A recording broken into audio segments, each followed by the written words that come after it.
Hola, buenos días a todas y a todos y bienvenidos a este seminario que hemos organizado las entidades implicadas en la gestión del Tancat de la Pipa con motivo de la celebración del Día Mundial del Agua. Hoy queremos compartir con vosotros los resultados obtenidos y los aprendizajes que hemos tenido a lo largo de los 13 años de andadura que lleva abierto el Tancat de la Pipa, desde que ese momento se convirtió en un laboratorio al aire libre. Vamos a desvelar si este espacio nos da las claves para saber si es posible recuperar la albufera de los años 60, esa albufera de aguas transparentes de la que tanto nos hablan nuestros mayores. Por lo tanto, a lo largo de estas 2 próximas horas vamos a ir dando paso a expertos en diversas materias y vamos a ver si es posible desvelar las preguntas que nos han ido haciendo los visitantes a lo largo de todos estos años en las visitas al Tancat de la Pipa. Las intervenciones serán breves, pues de unos 10 minutos más o menos. Os recordamos que si queréis profundizar en la materia, se ha publicado una publicación que se llama 10 años del Tancat de la Pipa, que está alojada en la página web www.tancatdelapipa.net. Por favor, os pido a los que estéis conectados en directo que silenciéis vuestros micros y que hagáis uso del chat, en el caso de que tengáis alguna duda o cuestión a alguno de los ponentes. Al final de la jornada daremos paso a solucionar todas estas preguntas. Y ya sin más preámbulos, pues yo creo que podemos ya dar paso a la primera de las intervenciones, que quien va a hablar ahora es Mamen Regidor, de la Oficina de Planificación Hidrológica y responsable del Tancat de la Pipa de la Confederación Hidrográfica del Júcar. Vale, pues muchas gracias, Lourdes. Yo, como bien dice Lourdes, voy a quedarme con esta frase que había en el cartel presentación de este webinar, que es que si se puede recuperar la albufera de los años 60. Entonces, mi intervención va a consistir en presentar cuál era un poquito la albufera que teníamos en los años 60, cómo hemos llegado a tener la albufera que tenemos hoy en día y el papel que juegan o cómo pasan a intervenir los humedales artificiales. Entonces, para ello he preparado esta presentación que voy a pasar a compartir. Como decía, ¿qué albufera teníamos en los años 60? ¿Cuál es la albufera que queremos recuperar? No, pues durante la década de los 60, como en muchas zonas costeras de España, se estaba produciendo un desarrollo o un incremento de la población y un desarrollo industrial importante.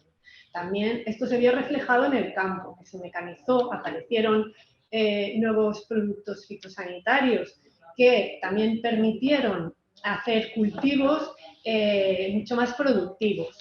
Pero lo que pasó es que este incremento de la población y este desarrollo industrial se hizo sin tener parejo un desarrollo del sistema de saneamiento y depuración adecuado, que permitiera gestionar el agua residual que iba a producir este incremento de la población y esta aparición de la industria.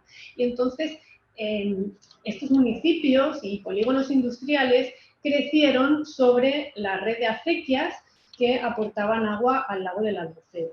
Y de hecho es que hacían las veces de colectores, es decir, las aguas residuales se vertían a estas acequias y iban a parar al lago de la Albufera. Con lo que durante años la Albufera ha estado recibiendo estos aportes de aguas residuales. Bien, durante la década de los 50, 60, bueno, pues la albufera estaba en un equilibrio, ¿no?, entre el uso y el ecosistema que allí habitaba, pero llegó un momento en que colapsó. Y colapsó porque pues, ya no pudo soportar tanta carga contaminante. Y esto se ve muy bien en este gráfico que representa las concentraciones de clorofila. Esto representa la eutrofización que ha sufrido las aguas del lago de la Albufera. La eutrofización no es más que la cantidad de fitoplancton, de algas que hay presentes en el agua del lago. Y se mide con un parámetro que es la clorofila A, que es un pigmento que tienen estas algas. Entonces, cuanta más cantidad de este pigmento encontramos en las algas, significa que más eutrofizado, más cantidad de algas, de fitoplancton hay en las aguas en este caso el lago de la Albufera. Y podemos ver cómo se produce este colapso, porque previo a esta crisis ambiental, las concentraciones de este pigmento estaban por debajo de los 20 microgramos de clorofila A por litro, y pues pasan en muy poco tiempo a alcanzar valores en torno a 80. ¿no? Y bueno, esto es lo que se llama la crisis ambiental de la Albufera. Pasamos de tener unas aguas transparentes donde se ve el fondo, la vegetación sumergida, a tener unas aguas de color verdoso, esta sopa verde que aún podemos ver hoy en día, ¿no? En las aguas del lago. Y esto lo que produce es como un tapiz sobre la superficie del agua que no deja pasar los rayos del sol a capas más profundas, con lo que la vegetación sumergida no puede hacer la función fotosintética, también desaparece, y con ello las zonas de refugio y de alimento para peces, que también se ven perjudicados. De hecho, en esta gráfica que representa las poblaciones de anguila durante estos últimos años, pues también se ve el colapso ambiental de la Albufera en este año, a finales del año 72, como las poblaciones han decrecido a valores pues, muy bajos y que aún no se han recuperado. ¿Vale?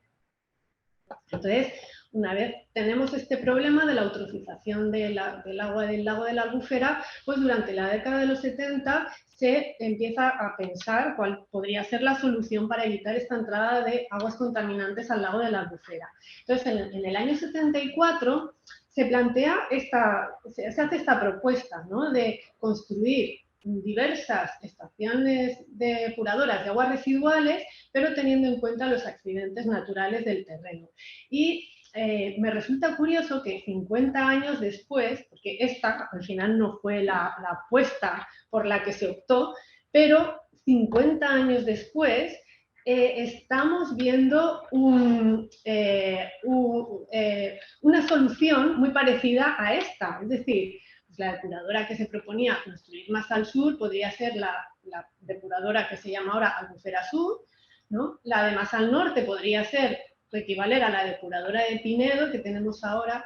Aquella que se proponía construir entre el Barranco del Pollo y el de Massanassa, pues podría ser la de Torrente, y ahora se está planteando también construir una cuarta en Alcácer, ¿vale? Pero como ya digo, en aquel momento, en la década de los 70, no fue la apuesta por la que se optó, sino que fue la de construir un colector paralelo a la línea de costa, pero por el otro lado del Parque Natural, que sería el colector oeste, que iba a recoger todas las aguas residuales de estos municipios y polígonos industriales para llevarlos después a la futura depuradora de Pinedo. ¿Vale? Y bueno, en realidad es durante la década de los 90 que se acometen las principales obras de saneamiento y depuración que van a conseguir los primeros efectos en la mejoría de la eutrofización del agua del lago. Y esto se ve, bueno, estas obras, que incluso algunas de ellas se han acabado de construir a principios de la década de los 2000. Y esto que comento, pues se muestra en este gráfico que se ve en pantalla ahora, donde se representa la concentración de este pigmento que comentaba antes, de la clorofila A, y vemos, estos son concentraciones medias anuales medidas en el agua del lago, y podemos ver como en la década de los 70 es cuando se produce el colapso ambiental. Durante la década de los 80 fue cuando mayor concentración de clorofila se ha medido en el lago, ¿no? Alcanzando valores que incluso superaban los 400 microgramos litro de media anual. Y como a partir de cuando se empiezan a poner en marcha todas estas obras de saneamiento y depuración, la clorofila va disminuyendo paulatinamente, ¿no? Bien, yo he querido cruzar el gráfico anterior con las concentraciones de clorofila en las aguas del lago con el agua que se derivaba del Júcar a través de la acequia real del Júcar, y efectivamente vemos que en los últimos años las aguas que ha recibido el lago del Júcar pues, se han ido reduciendo. Pero la pregunta que yo lanzo es que ¿sería el incremento de agua la única medida que se debe plantear para reducir la eutrofización en el lago y mejorar así su calidad de agua? Es decir, aportando agua limpia solo no es la solución, puesto que, como se ve en el gráfico, el colapso ambiental se produce precisamente cuantos mayores eran los aportes de agua limpia que estaba recibiendo el lago, y si lo miramos desde el otro lado de la gráfica, vemos que se está produciendo esta mejoría, reducción de la eutrofización, cuando menos aportes de agua del Júcar están llegando al lago de la Albufera. En cualquier caso, comentar que la Confederación Hidrográfica del Júcar está apostando por las dos vías, por intentar llegar a la albufera de los 60, incrementando los aportes de agua limpia, pero también siguiendo con las mejoras en los sistemas de saneamiento y depuración e intentando reducir la carga contaminante que llega al lago de la Albufera. ¿Y ya está todo hecho? Pues no, no está todo hecho y aún quedan actuaciones por acometer. Por ejemplo, el colector oeste es una infraestructura sobre la que hay que actuar, y yo creo que con cierta premura. El colector oeste, ya cuando funciona en tiempo seco, ya tiene la capacidad casi al máximo. Cuando llegan episodios, eventos de lluvia, pues tiene alivios, y estas aguas son aguas sin tratar, pues van a través de la red de acequias a parar al lago de la Albufera. Y una de las soluciones que se está planteando precisamente es construir esta depuradora que comentaba en Alcácer para reducir parte de las aguas residuales que está captando este colector oeste. Siguiendo con la evolución cronológica, en el año 2004, la Confederación Hidrográfica del Júcar hace el estudio para el desarrollo sostenible de la Albufera de Valencia. Y aquí se crea un panel de expertos que deciden que el objetivo a alcanzar para la albufera es el de conseguir lo que había en los años 60. Es decir, ¿qué había en los años 60? Pues un lago con aguas claras, donde se veía la vegetación sumergida de fondo, donde habían buenas poblaciones de anguilas, como se mostraba en el gráfico de los peces. Y bueno, y para ello se plantean una serie de medidas, parte de las cuales se integran en el programa Agua Albufera, que se encomienda su ejecución a Aquamed. Dentro de estas medidas había un paquete de medidas que tenían que ver con la reutilización. Y entonces Aquamed proyecta sus obras, estas obras de reutilización, teniendo en cuenta estos criterios. Es decir, había que dar preferencia de reutilización al riego para así liberar agua de los recursos fluviales del río Júcar y Turia para usos ecológicos. Además, aquellas depuradoras que estaban en el entorno del parque natural tenían que contar necesariamente con tratamientos terciarios para que los vertidos de esas depuradoras pues tuvieran concentraciones de fósforo por debajo de 0,3 miligramos por litro. Y en cualquier caso, si ese vertido iba a llegar al lago de la Albufera, no podía hacerse directamente, sino a través de un tratamiento adicional basado en pues, estas soluciones de la naturaleza, basados en filtros verdes, en la fitorremediación o fitodepuración. Y con ello lo que se pretendía es que reducir aún más la concentración de fósforo en las aguas que salían del terciario a valores por debajo de 0,15 miligramos por litro. Y es por ello por lo que se construyeron los filtros verdes del Tancà de Illa, que estaba asociado a la depuradora de Albufera Sur, y del Tancà de Illa, que estaba asociado a la depuradora de Sueca. Y el Tancà de la Pipa se queda aquí un poco en el aire, porque en realidad el Tancà de la Pipa no es una propuesta que surge del estudio para el desarrollo sostenible. Esto viene un poco como aparece este proyecto un poco de rebote, puesto que la Confederación iba a hacer un proyecto que consistía en el encauzamiento del Barranco del Pollo, el tramo final hasta su desembocadura en el lago de la Albufera. Pero debido a la fuerte oposición social, este proyecto cambia totalmente, ¿no?, de objetivo, y en lugar de hacer este encauzamiento del Barranco del Pollo, pues se decide, ya que estaban expropiados los 50 metros a un lado y a otro del Barranco del Pollo, pues se decide acabar de expropiar en la totalidad del Tancar de la Pipa y construir ahí otro filtro verde. Entonces, el proyecto del Tancar de la Pipa, este nuevo proyecto, tiene por finalidad 3 objetivos. El que sirviera, por una parte, como un espacio para el disfrute de la sociedad, para el uso público, después también que sirviera como pues, una depuradora natural, ¿no? Un tratamiento de aguas natural, pero con la diferencia de los otros filtros verdes que estaban asociados a depuradoras, a estaciones de depuración de aguas residuales. Estas iban a coger directamente y tratar el agua del lago de la Albufera. Y el tercer objetivo es que sirviera como un sitio, un refugio para fauna y flora que estaba amenazada en el parque natural, es decir, que sirviera como un sitio para incrementar la biodiversidad del entorno y del parque natural. Entonces, las obras se llevaron a cabo entre el 2004 y el 2009, y en el 2009 pues se tiene que comenzar con la gestión del Tancar de la Pipa, es decir, no se puede hacer la obra y dejarla ahí porque no funciona sola, se necesita gestionar. Y en un primer momento es la Confederación Hidrográfica del Júcar la que lidera la gestión, sobre todo de la mano de la empresa pública Traxa.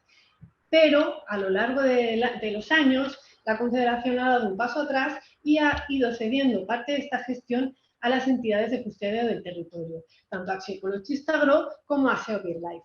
A su vez, también se cuenta con las universidades, tanto la Universidad Politécnica de Valencia como con la Universidad de Valencia, que aportan toda su experiencia y sabiduría en este proyecto. Ellos son los encargados de hacer el seguimiento de los indicadores de calidad. Y además se tiene un convenio de colaboración, estas entidades de custodia del territorio tienen un convenio de colaboración con el Ayuntamiento de Valencia para impulsar el uso público. Se cuenta también con la colaboración de otras administraciones, de la Generalitat Valenciana, por supuesto, a través del Parque Natural, a través del Centro de Recuperación de Especies de La Granja, en el Saler, de la Piscifactoría del Palmar, del Ayuntamiento de Catarroja, y además también hay otras entidades que también participan en este proyecto. La Asociación de Vela Latina, de Pescadores, Arroceros, etc. Todos ellos forman el proyecto del Tancar de la Pipa. Y bueno, se han alcanzado estos objetivos de que sirva como un espacio para uso público y que sirva para, como una infraestructura de mejora de la calidad del agua, y ha servido para incrementar la biodiversidad del entorno y del parque natural. Bueno, pues a estas preguntas van a responder mis compañeros de webinar en sus siguientes intervenciones. Ahora voy a dar paso a Lucía Moreno, técnico de Acció Ecologista Agro en el Tancar de la Pipa. Nos va a hablar del funcionamiento de los humedales artificiales y también de los mismos, lo que son los humedales artificiales como hábitat y sistema de fitodepuración. Hola, buenos días. Gracias, Lourdes. Gracias a todas las personas que estáis conectadas a nuestro seminario. Yo soy Lucía Moreno, de Acció Ecologista Agro, y voy a hablaros un poquito del contexto del Tancar de la Pipa, algunos datos muy por encima de los resultados principales y los ejemplos de la gestión de vegetación que hemos estado haciendo durante estos 13 años, y un ejemplo de una reintroducción de una especie amenazada. Voy a pasar a compartir pantalla. Lo que yo os voy a hablar un poco del contexto general también del proyecto, en lo que hemos hecho en los últimos 13 años, para retomar el hilo, continuar con el hilo que ha empezado Mamen, ¿no? De todo el contexto y de todo el origen del Tancar de la Pipa como sistema de fitodepuración y como hábitat para todas las especies de la albufera. Tal y como nos ha comentado también Mamen al principio, el Tanca de la Pipa es un ejemplo de lo que llamamos ahora soluciones basadas en la naturaleza. Es decir, recuperar esos servicios ecosistémicos de la naturaleza que teníamos olvidados para que nos ofrezcan muchos beneficios que en muchos casos tienen multifunciones, ¿no? Como el Tanca de la Pipa. No es únicamente un sistema de depuración natural, sino que también a la vez nos sirve como una zona de reserva natural por la que restauramos hábitats naturales, fomento de la biodiversidad y un espacio de excepción para la sensibilización y el uso público. Al final hablaremos un poquito más de las diferentes actividades que hacemos de uso público, pero como un dato también general, en estos últimos 13 años hemos tenido más de 60.000 personas que han pasado por el Tancat. En todo nuestro horario de apertura, en las visitas guiadas y en todo el programa de actividades que hacemos y de formación para tanto personas que vienen de la universidad como de formación profesional que comparten sus prácticas con nosotros. También nos ha comentado Mamen el sistema de gestión que tenemos en la actualidad. Yo simplemente querría incidir en esta figura de la custodia del territorio como una figura muy interesante para abrir las puertas a la ciudadanía, a la gestión y al manejo de nuestros espacios naturales. Tanca de la Pipa podemos decir que es el primer acuerdo de custodia del territorio que ha firmado la Confederación Hidrográfica del Júcar con dos ONGs conservacionistas, como somos Acció Ecologista Agro y la Sociedad Española de Ornitología. Este es un ejemplo que se está exportando a otras zonas y que se está viendo después de estos 13 años de gestión de esta manera, de esta gestión participativa, que aunque no es el camino más fácil y hemos estado abriendo puertas de estos modelos de gestión, se está viendo que los beneficios y todas las externalidades positivas que se producen son muy satisfactorias. Como veis, pues un gran abanico de agentes implicados en la gestión, con un seguimiento científico desde el minuto cero, desde que se empezó a poner en marcha el Tanca de la Pipa. Lo que nos aportan es una gran cantidad de datos y una gran capacidad de gobernanza y de participación en el territorio. Como veis, aquí veis una imagen del Tanca de la Pipa. Este es el área de reserva en el que tenemos tres ambientes diferenciados. Por un lado tenemos los humedales artificiales, que son los que reciben el agua de la albufera y desde dos puntos, desde el Barranco del Pollo y desde el puerto de Catarroja, pero es básicamente agua de la albufera que recirculamos por los humedales artificiales, que son los sistemas de depuración, llegan a las lagunas, que es la zona que funciona también como una depuración posterior del agua y también como zona de reserva y de hábitat, y la devolvemos a la albufera. Aquí tenéis algunos datos también en el que se puede ver que estamos recirculando unos 75 litros de agua por segundo en el Tanca de la Pipa, que también esto equivale a dos piscinas olímpicas y media por día, y esto está pasando durante todos los días del año, durante las 24 horas. A día de hoy podemos decir que hemos circulado ya 30 hectómetros cúbicos de agua, que comparado con toda la inmensidad de la albufera, como luego nos desarrollará Miguel, es muy poco, pero a nivel particular es un gran resultado. Y sobre todo también a nivel de eficiencia. Prácticamente el 50%, esto es un dato grande, es una media grande, ¿no? de todos estos años, 50% de reducción de contaminación del agua que entra al agua que sale a la albufera. Tenéis algunas imágenes muy visuales que se ven cómo llega el agua turbia y sale mucho más transparente por estos humedales artificiales. ¿Cómo funcionan los humedales artificiales para la depuración del agua? Estas son unas parcelas ya marcadas únicamente, estos humedales artificiales, son como si fueran pequeños campos de arroz, campos de arroz en los que tenemos una inundación muy somera, unos 20 centímetros de agua, y en el que hemos plantado vegetación palustre, vegetación acuática, propia del humedal, de la albufera. Y el mecanismo por el cual estas plantas son tan eficientes en la retirada de la contaminación es que funcionan como bombas de oxígeno. Recogen el oxígeno de la atmósfera, lo pasan por los tejidos que tienen especializados en los tallos y en las hojas y lo bombean a las células de las raíces. Y eso lo que hace es generar una zona con mucha presión de oxígeno alrededor de las raíces, es decir, están oxigenando el sedimento, están oxigenando el agua, favoreciendo que se instalen colonias de bacterias aerobias y que junto con las bacterias anaerobias presentes generan un mecanismo de descomposición de la materia orgánica muy eficiente. Entonces, la materia orgánica que estaba en el agua, que entra en el agua en el tanque de la pipa, poco a poco se va descomponiendo y la asimilan las plantas que utilizan estos nutrientes para su propio crecimiento. Es decir, podemos decir que la contaminación pasa del agua a la biomasa de las plantas, un poco en términos generales. Las plantas, como os estoy comentando, es uno de los, como en todos los ecosistemas, la vegetación es la base para el ecosistema. En este caso están cumpliendo esa función, ¿no?, de fitodepuración, por lo cual son todavía más importantes a la hora de la gestión.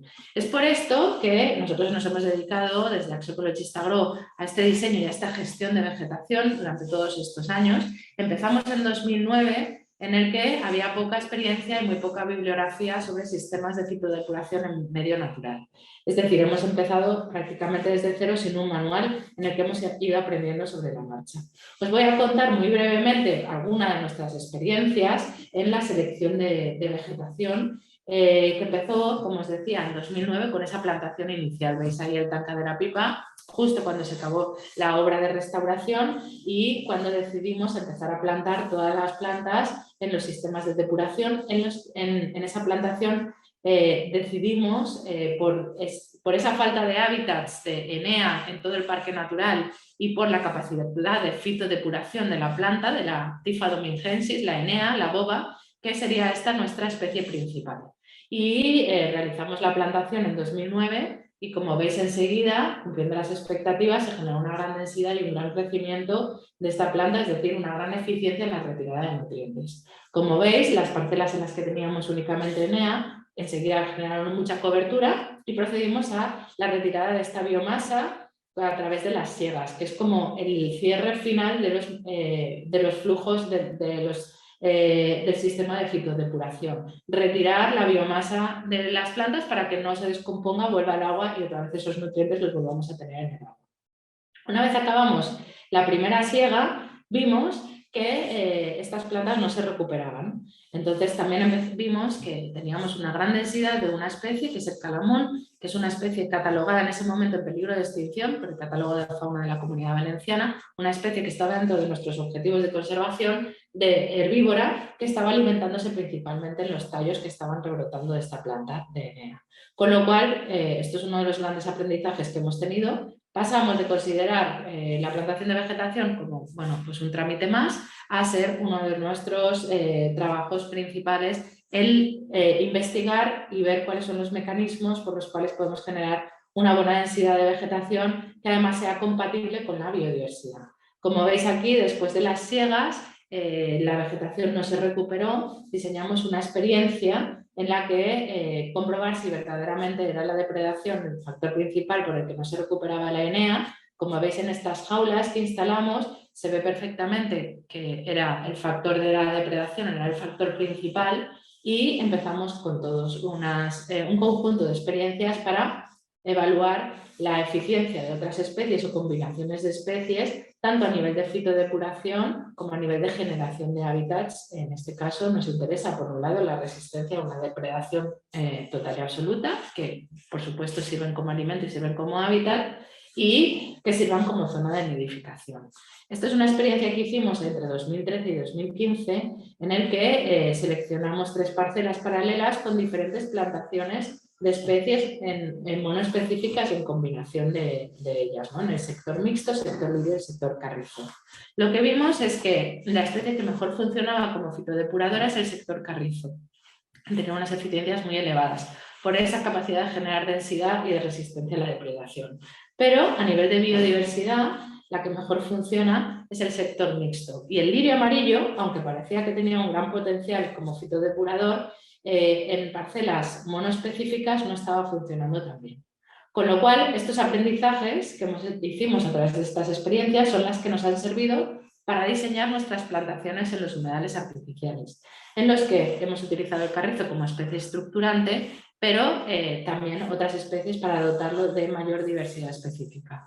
Todos estos aprendizajes, tanto selección de las plantas, como combinación entre ellas para disminuir los efectos de la depredación y mejorar la capacidad de hábitat de las especies, como algunas otras experiencias que hemos hecho también de introducción del carrizo. Todo esto es lo que nos ha servido para diseñar los protocolos de gestión y de manejo de los humedales artificiales, en los que lo que hemos aprendido también es que los largos periodos de secado del humedal artificial del Tanca de la Pipa forman parte de las claves para una adecuada gestión y un adecuado mantenimiento del espacio. Todos estos aprendizajes, además de las diferentes maneras de gestionar la biomasa vegetal dentro de proyectos de economía circular como bioconstrucción, son los que nos han servido y hemos exportado también a otros humedales artificiales que se han puesto en marcha después de nosotros y que están también recogiendo muchas de nuestras experiencias y nuestros aprendizajes. Otra del papel que juegan este tipo de áreas gestionadas, altamente gestionadas, en el que destacan pues, la presencia de hábitats naturales en un entorno en el que ha sido completamente transformado como la albufera, es que tienen el potencial de recuperar muchas especies amenazadas. En concreto, a nivel de vegetación, nosotros hemos trabajado con el CIEF de la Consellería de Agricultura para reintroducir muchas especies, algunas especies que estaban en peligro de extinción, como el endemismo Limonimo albuferae o la salsola soda, o experiencias de reintroducción de la caña autóctona para ver cómo puede competir con la caña exótica y, por supuesto, gestión de especies exóticas. Todos estos trabajos que hemos hecho, los hemos hecho en muchos casos abiertos a la ciudadanía. Esto es uno de los puntos fuertes que tiene el Tanca de la Pipa y este modelo de gestión participativa. La mayor parte de los trabajos que hemos hecho de seguimiento desde las ONGs y en combinación con las universidades se han abierto a la participación del público para poder compartir experiencias que no sería posible, ya que la gestión de especies amenazadas, la gestión de espacios naturales, en muchos casos está en manos de las administraciones y no están al abasto de toda la población en general. Uno de los ejemplos concretos también de esta participación del público en la gestión de especies amenazadas es el caso de la introducción del galápago europeo, que hemos llevado a cabo en el Tanca de la Pipa a través de un proyecto de los que se llaman de ciencia ciudadana. Esto es el proyecto del galápago europeo, es Proyecto EMIS, empezó en 2010 en el Tanca de la Pipa, han pasado más de 1000 personas y lo que han hecho estas personas es acompañarnos en todas las diferentes fases del seguimiento de un proyecto de introducción de una especie catalogada como el galápago europeo en el Tanca de la Pipa. Nos han acompañado en las diferentes técnicas de seguimiento de esta especie protegida, de captura y recaptura por NASAs, radioseguimiento, a través de técnicas innovadoras como el seguimiento GPS, que nos ha ayudado a localizar el uso del hábitat más en detalle, las zonas de nidificación, y todas estas técnicas que hemos hecho nos han dado una información muy relevante sobre la selección de hábitat de esta especie y sobre todo hemos podido constatar que el Tanca de la Pipa se ha convertido en la zona en la que tenemos la primera población reproductora de esta especie en la albufera, lo cual es un gran dato, ¿no?, para la biodiversidad. Diana nos contará muchos otros grandes resultados a nivel de biodiversidad en la albufera, sobre todo relacionados con aves. Pero en concreto, el Tanca de la Pipa, esto es uno de las grandes aportaciones que ha hecho al Parque Natural. Por último, otro de los trabajos que hacemos también tiene que ver con la reintroducción de especies amenazadas de peces, como el fartet, que tenemos también una población introducida, y la gestión también que hacemos de las especies de peces exóticos que tenemos en el Tancat y que los aprendizajes también de la gestión de estas especies se han trasladado a otros espacios muy similares. Bueno, muchísimas gracias por vuestra atención. Con esto acabo, han sido unas pinceladas muy rápidas. Quedo a vuestra disposición para cualquier consulta que tengáis en el momento de preguntas. Muchas gracias por todo. Es que 13 años dan para mucho y la verdad es que con este poquito tiempo pues no nos da tiempo a compartir todos los aprendizajes que hemos tenido, pero bueno, para eso también nos invitamos a que vengáis a conocernos en en directo, que vengáis a visitar el Tancat de la Pipa y cualquier cosa que queráis conocer, cualquier consulta, pues por supuesto está abierto al público. Bueno, la siguiente intervención es Miguel Martín Monerris, que es investigador del Instituto de Ingeniería del Agua y del Medio Ambiente y profesor titular de la Universidad Politécnica de Valencia. Bueno, Miguel Martín nos va a hablar del funcionamiento de los humedales artificiales y si realmente bueno, representan una posible solución para los problemas que tiene la Albufera de Valencia. Adelante, Miguel, cuando tú quieras. Os agradecemos mucho la invitación, en mi nombre y en nombre de Carmen Hernández, que no sé si todavía está por ahí. Sí, está por ahí. Vale, bien, como decías, llevamos también, pues desde que se inició el proyecto del Tancat de la Pipa, colaborando con las organizaciones de gestión en el seguimiento fundamentalmente de lo que son las variables de calidad del agua de tipo físico-químico y la hidráulica del sistema. Entonces, bueno, pues iba a centrarme en esos temas. Bien, como veis el título es un poco genérico porque evidentemente el Tancat de la Pipa tiene muchos papeles, como veréis durante las sesiones de hoy, ¿no? Y bueno, pues hoy voy a hablar un poco específicamente de lo que sería la mejora de la calidad de agua desde estos aspectos más físico-químicos, pero sobre todo pensando en el futuro y en papeles que en un principio se podría pensar que el Tancat de la Pipa pues no cubre, pero ahora veréis que sí que aparecen de una forma bastante notable. Ahora lo iréis viendo. Bien, sobre esta imagen simplemente os muestro como un resumen de resultados relacionados, por ejemplo, con dos componentes importantes de la calidad de las aguas en medio natural, el fósforo total y el nitrógeno total.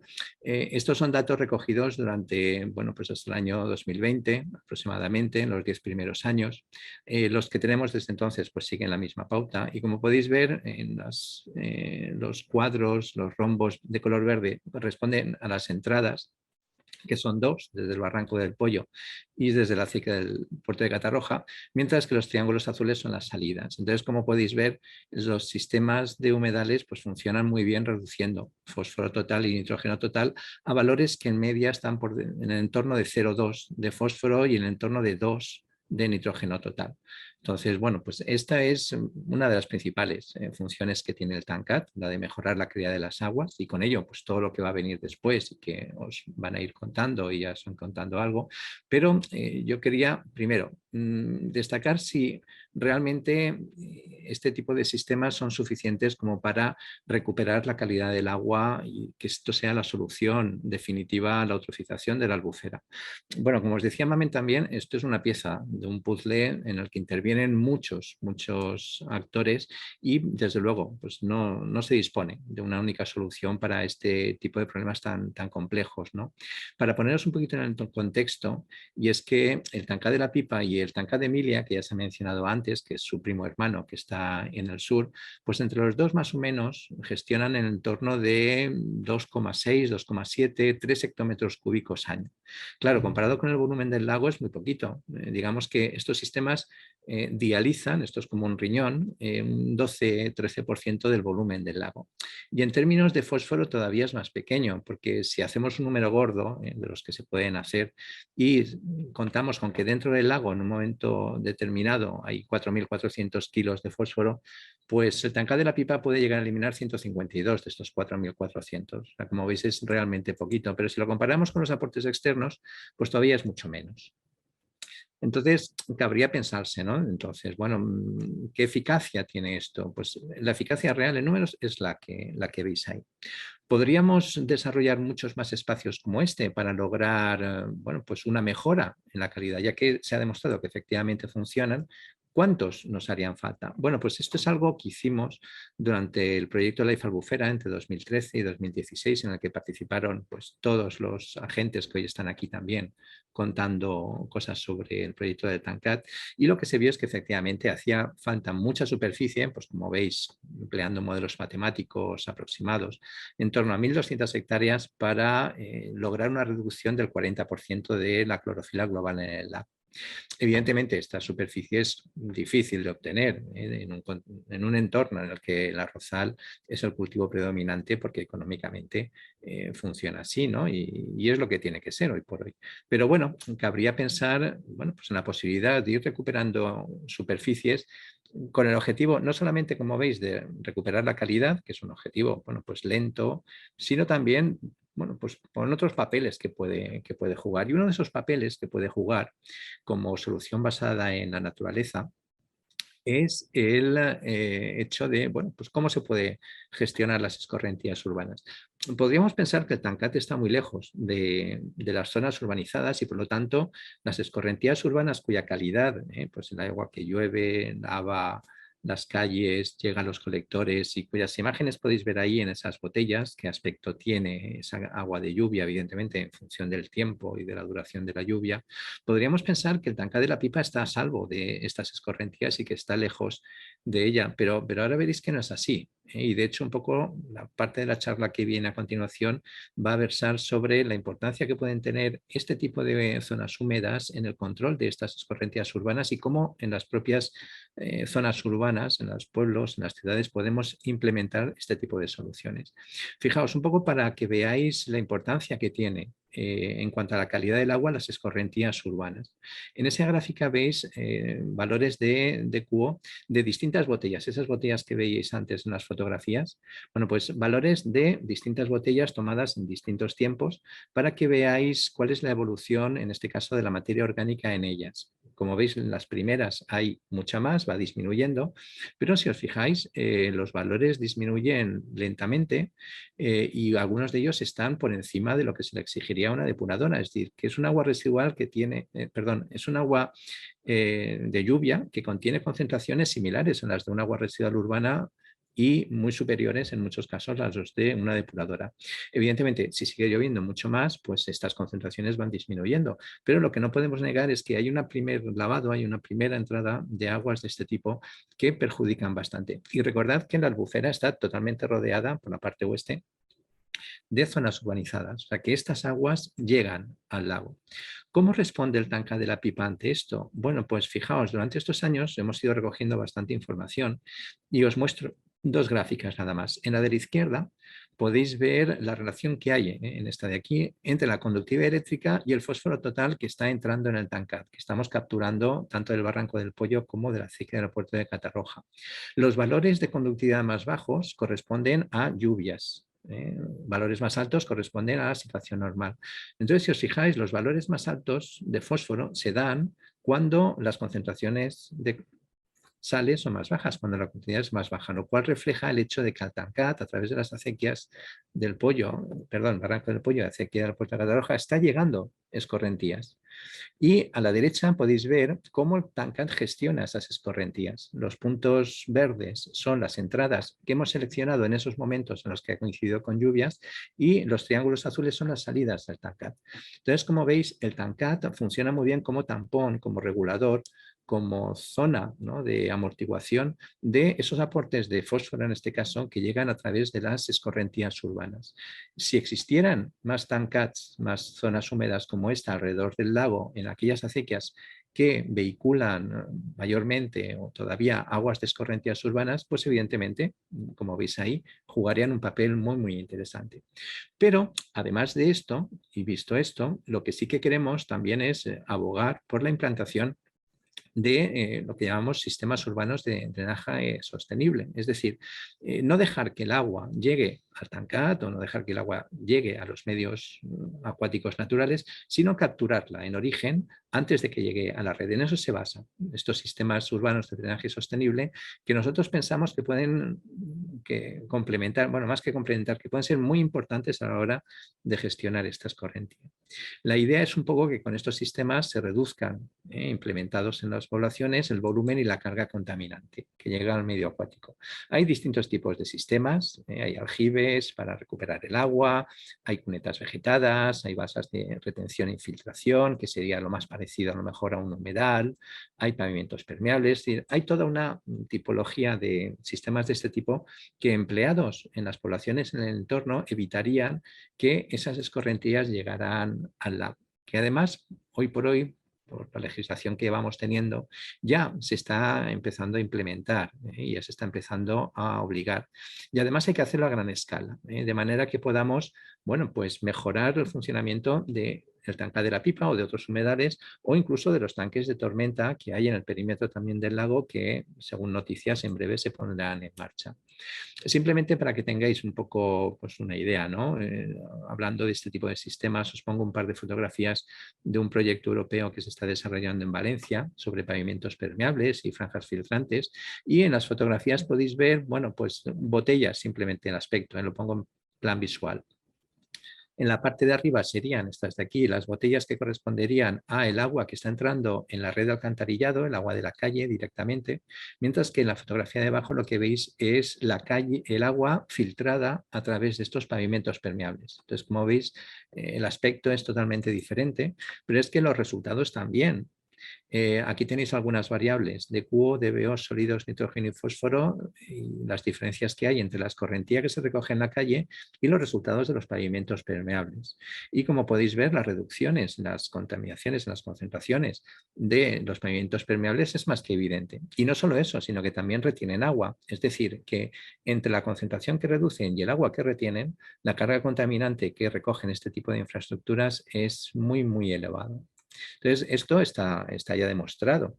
¿Qué queda hacer? Bueno, pues por un lado implementar este tipo de sistemas para proteger mejor la albufera, poner en marcha los tanques de tormenta, que es lo que hay, e incluso nos podríamos pensar si los tanques de tormenta podríamos aprovechar el agua que hay en ellos. Posiblemente no toda, pero dependiendo de si están compartimentados, no están compartimentados o qué tipo de tratamiento se les podría hacer, bueno, pues podríamos también pensar en soluciones basadas en la naturaleza, tipo humedal artificial, para capturar estas aguas y si alcanzan una buena calidad, pues introducirlas en la albufera. Fijémonos que estamos hablando de 121.000 metros cúbicos por evento que capturan los tanques que existen en el perímetro de la albufera. Con lo cual, bueno, pues poder disponer de esta agua podría ser interesante porque, bueno, pues además reduciríamos los costes energéticos asociados al rebombeo, reduciríamos el caudal que habría que tratar en Pinedo o en otras depuradoras. Bueno, pues sería algo bastante interesante. Y para acabar, unas cuantas ideas sobre este tema y sobre bueno, pues el interés que tienen los humedales en la gestión de estas aguas también. Son complementarias las infraestructuras grises y verdes, es decir, va a seguir existiendo tanque de tormenta, va a seguir existiendo colector, pero las soluciones basadas en la naturaleza tienen que jugar cada vez un papel más importante en esto, porque además son elementos cuya gestión descentralizada pues, permite reducir en origen estos aportes. Detalle importante y es que requieren mantenimiento, eso es algo que siempre indicamos, ¿no? Igual que el tanque de la Pipa, es un espacio muy naturalizado, muy natural, pero requiere mantenimiento. Y luego, bueno, pues estas soluciones aportan una mejora de la biodiversidad, no solamente de la calidad, que bueno, pues ahora enseguida iremos viendo. Pues nada más, muchísimas gracias por vuestra atención y también, como el resto de participantes, quedo a vuestra disposición para lo que queráis después. Muchas gracias. Ahora vamos a dar paso a Diana Cerrís, técnica de SEO Overlay en el tanque de la Pipa, que nos va a hablar del tanque de la Pipa como punto caliente de biodiversidad y del papel de las aves como bioindicadoras. Adelante, Diana, cuando quieras. Muy bien, muchas gracias, Lourdes, por la presentación y muchas gracias a todos los que estáis aquí escuchando. A ver, voy a compartir la pantalla. Como dice Lourdes, yo voy a hablar del papel del tanque de la Pipa, que se ha convertido en un punto caliente de biodiversidad, utilizando a las aves como indicadoras. Para empezar, voy a hacer una breve introducción de la albufera de Valencia para intentar ver dónde nos situamos y cómo era esa albufera de los 60 o la información que tenemos más cercana a esa época. La albufera de Valencia, como todos sabemos, es un parque natural, pero además tiene varias figuras de protección, tanto a nivel nacional como internacional. Entre ellas está la Red Natura 2000 y los humedales Ramsar, que son figuras que, bueno, esto es lo del parque, son figuras que tienen una serie de criterios para proteger a zonas con elevado valor para la biodiversidad, ¿vale? A nivel internacional.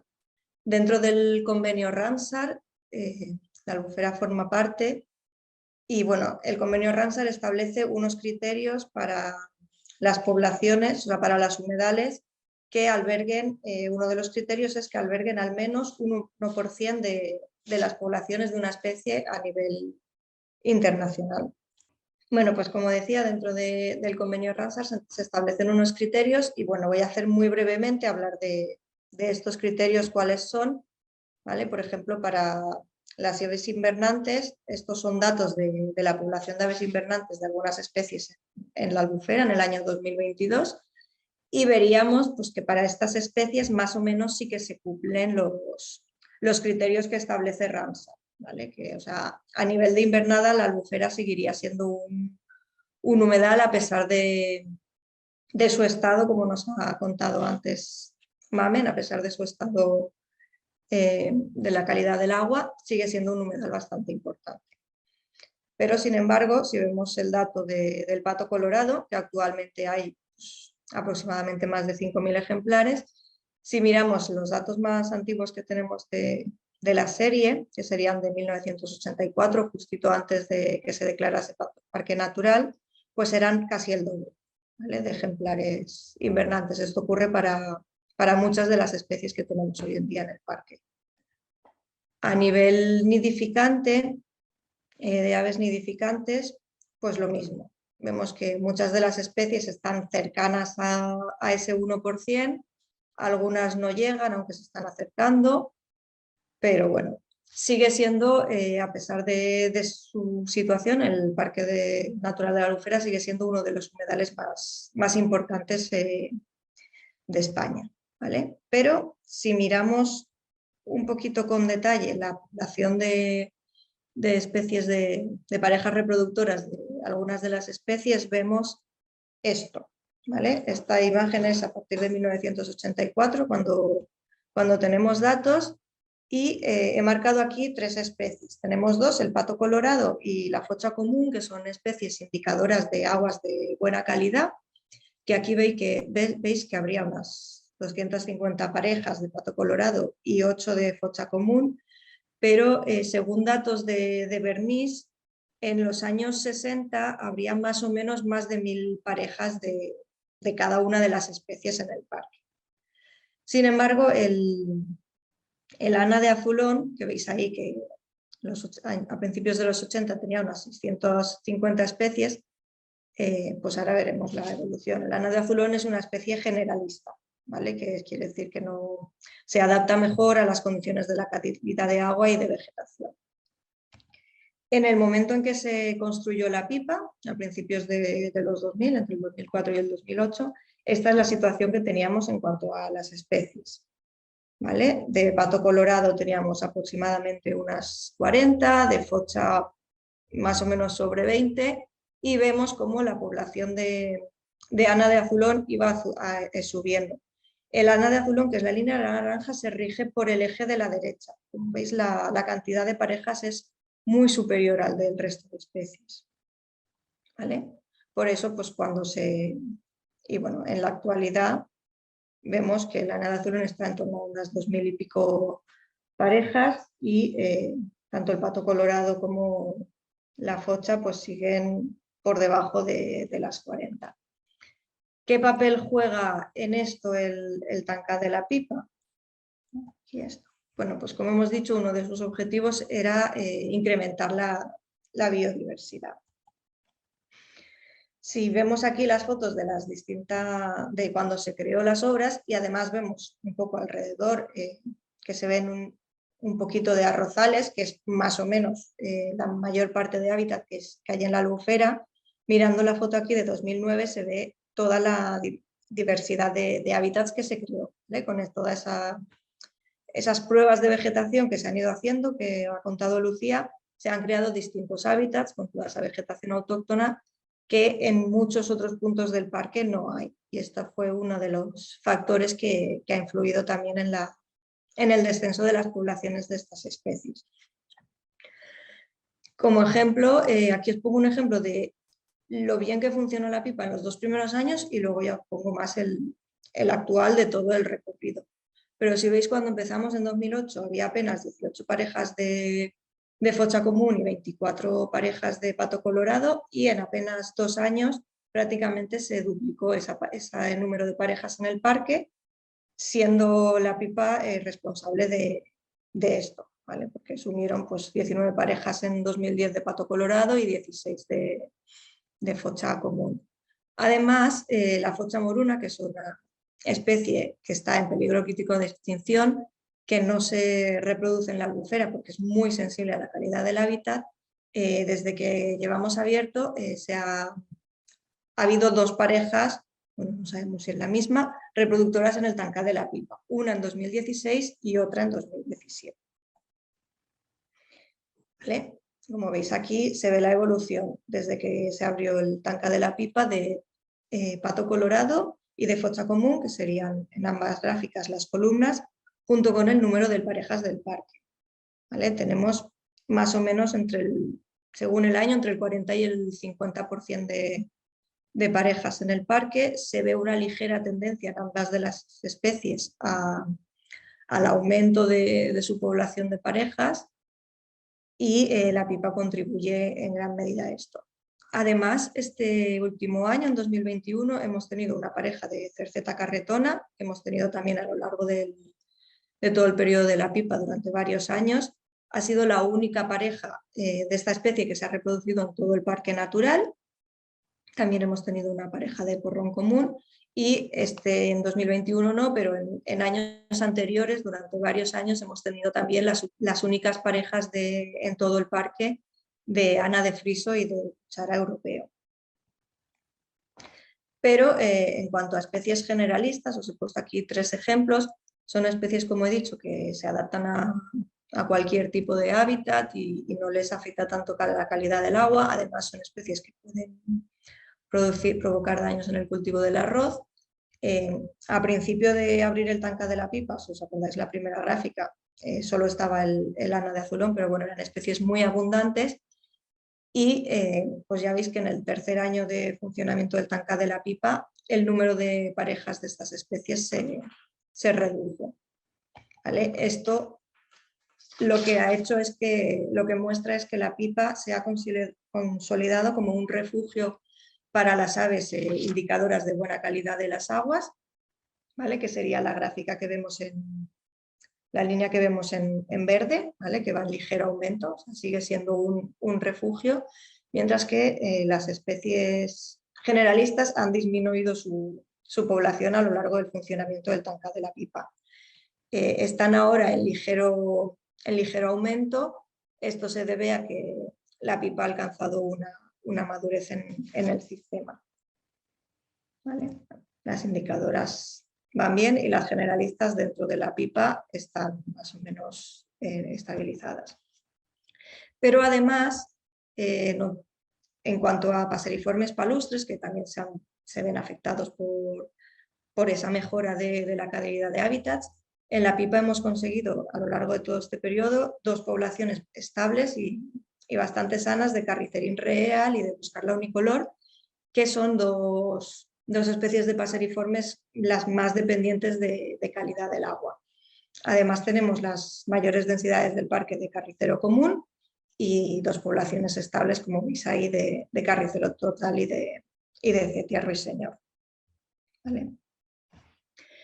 A lo largo de todo este periodo de 13 años, como os ha contado Lucía, se han ido produciendo cambios en la vegetación.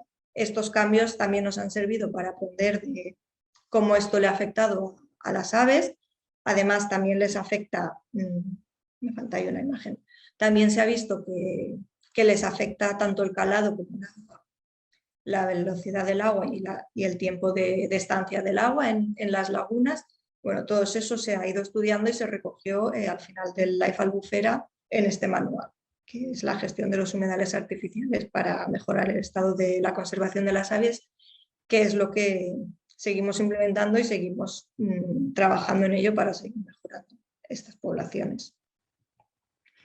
Pero además, aunque solo tengamos más o menos 10 especies reproductoras dentro del Tancat de la Pipa, esta mejora del hábitat que llevamos a cabo afecta a otras especies. Durante bastante parte del periodo, el apertoro común ha sido invernante en el Tanca de la Pipa, pero además se ha visto otras especies como el aguilucho lagunero, la garceta grande o la espátula común que se han reproducido la espátula común no llegó, lo intentó, pero bueno, que se han reproducido en las cercanías del Tanca de la Pipa y gracias a esta mejora utilizaban el Tanca de la Pipa como lugar de alimentación. Entonces no es solo el hábitat, sino también lo que mejoramos para las que están fuera de la pipa.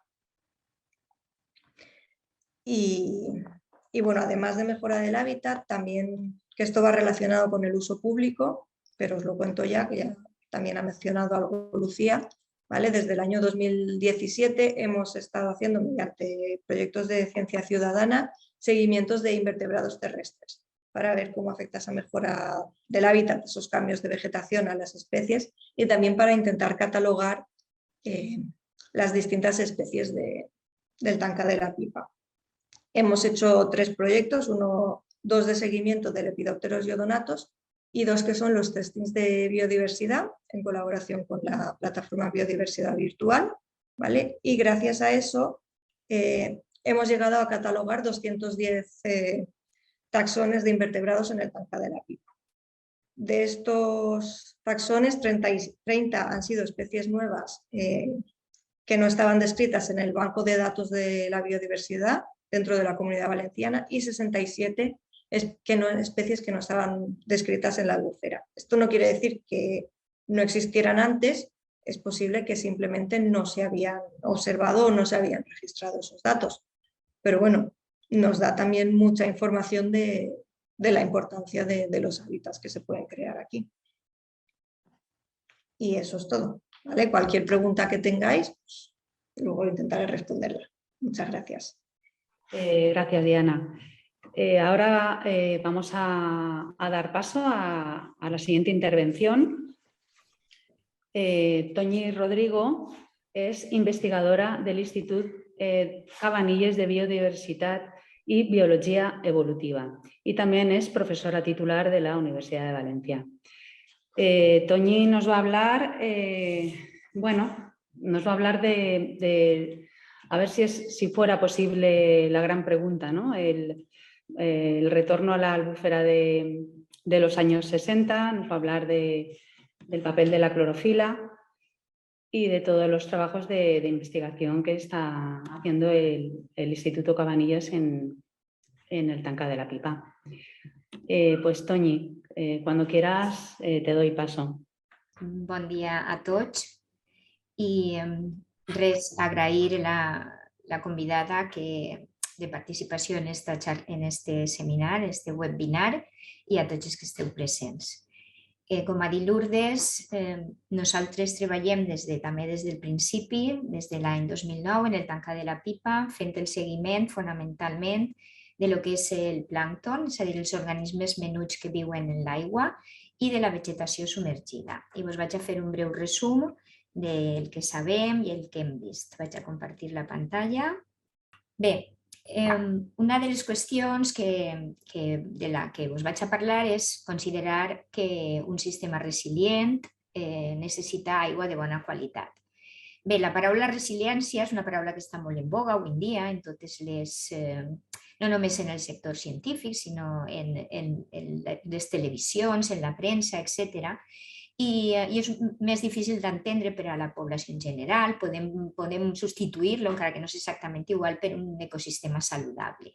Bé, un ecosistema saludable és aquell que és un sistema d'aigües transparents, que està enriquit en vegetació submergida, que per això tenim unes xarxes tròfiques molt complexes, que té una elevada biodiversitat i que, per tant, és un proveïdor de serveis ecosistèmics, és a dir, d'aquells serveis que donen un gran valor, que representen un valor molt important per als éssers humans.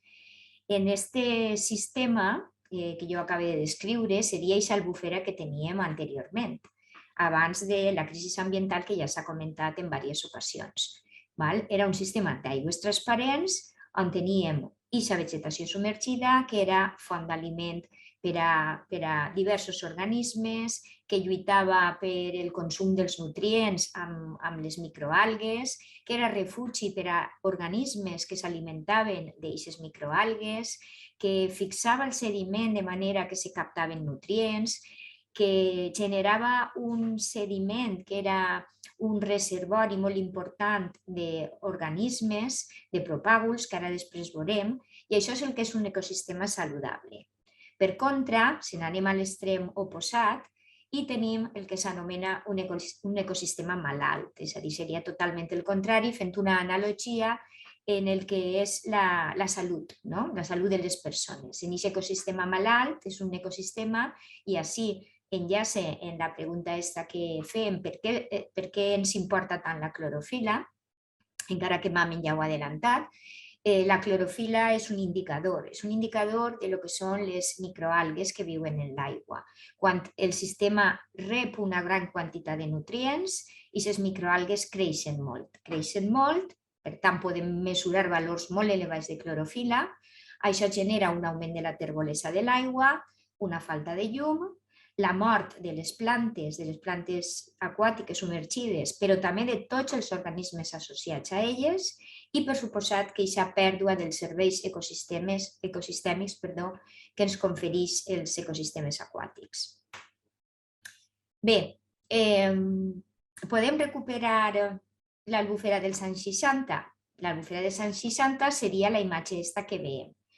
Mamen també ens ha oferit fa una estoneta, ens ha oferit uns resultats de la clorofila, vaig a parlar ara de clorofila, que podíem mesurar en l'albufera des de molts anys enrere fins a l'actualitat. Així també veieu, fixeu-vos, els valors de clorofila que des que estem estudiant el tancà de la pipa fins a l'actualitat pràcticament està rebent este propi tancà de la pipa per els seus dos punts d'entrada, que ja us han comentat, que són per un costat el barranc del Pollo i per l'altre la sèquia del port de Catarroja. Així tenim els valors promig. Esta línia roja ens indicaria la línia per damunt de la qual encara estaríem en situacions d'hipereutròfia, i encara que així es veu un poquet de milloria, però sí que veiem que estan molt per damunt encara d'aquests valors.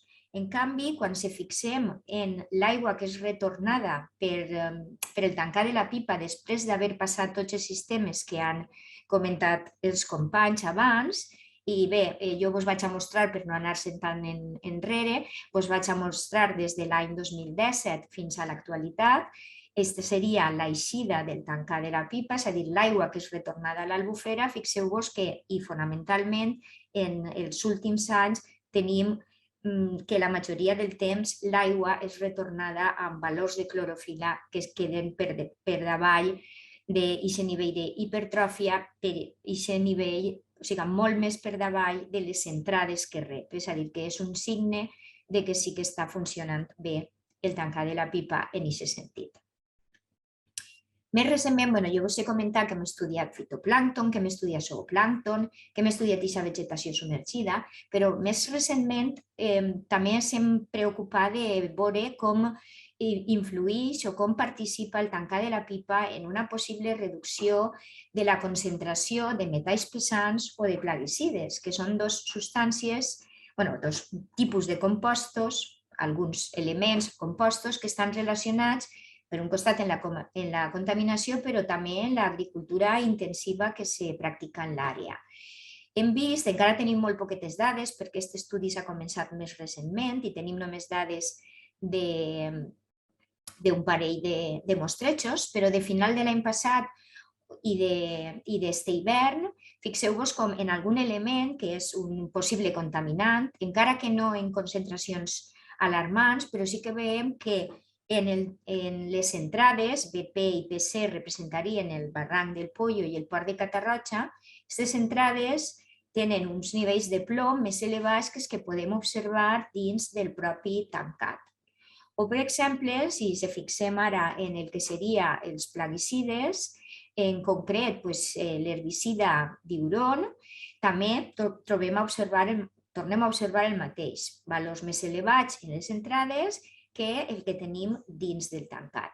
Òbviament caldria averiguar aquests elements o aquests compostos, si se degraden, si se incorporen, si se bioacumulen. És un aspecte de treball interessant per a seguir també més endavant, però de moment ja tenim també algunes dades de com se comporta el tancat de la pipa des del punt de vista de l'eliminació, de la retirada d'aquests contaminants.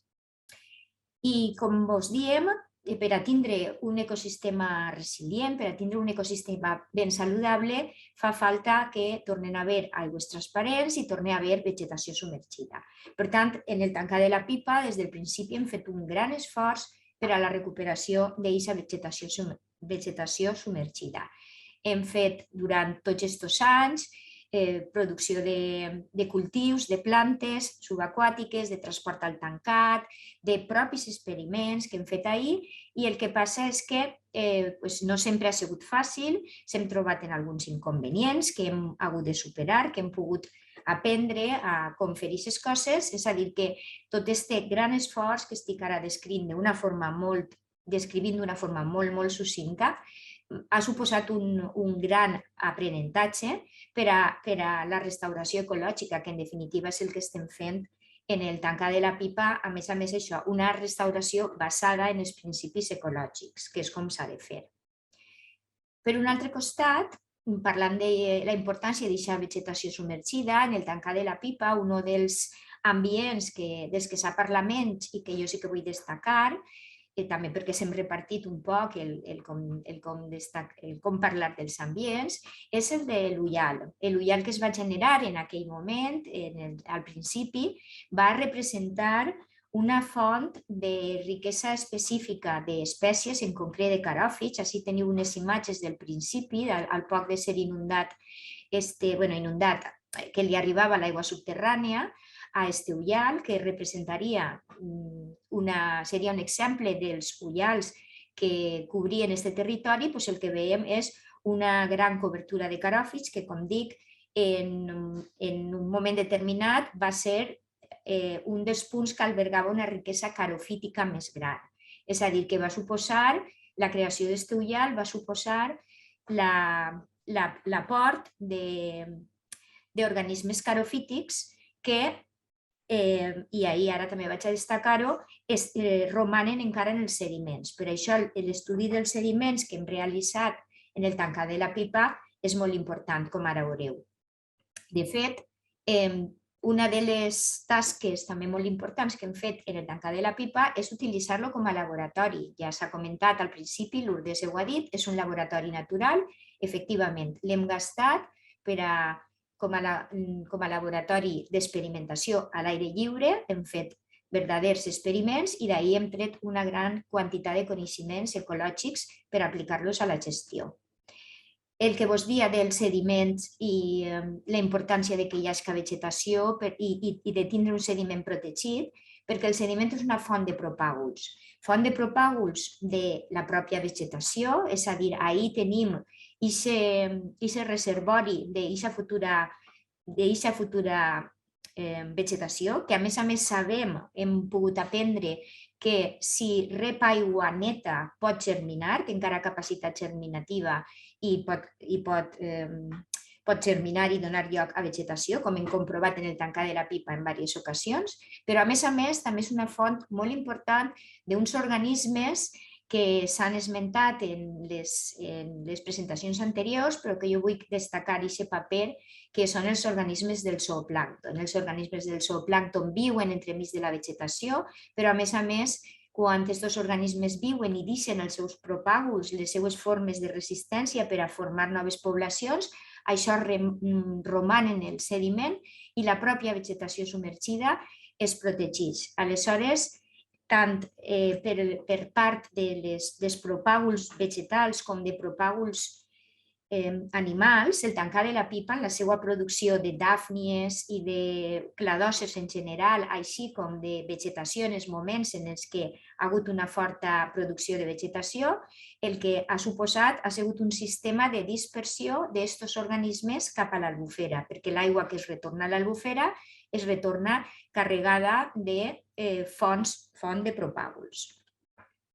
Per tant, un dels aprenentatges més importants que hem fet en els estudis de l'Albufera és que cal recuperar urgentment la vegetació submergida, però no només en l'Albufera, sinó en molts indrets del parc natural, perquè si no, només tenim vegetació durant una part de l'any en el tancar de la Pipa i n'hi ha una pressió d'herbivoria per part de les aus molt gran.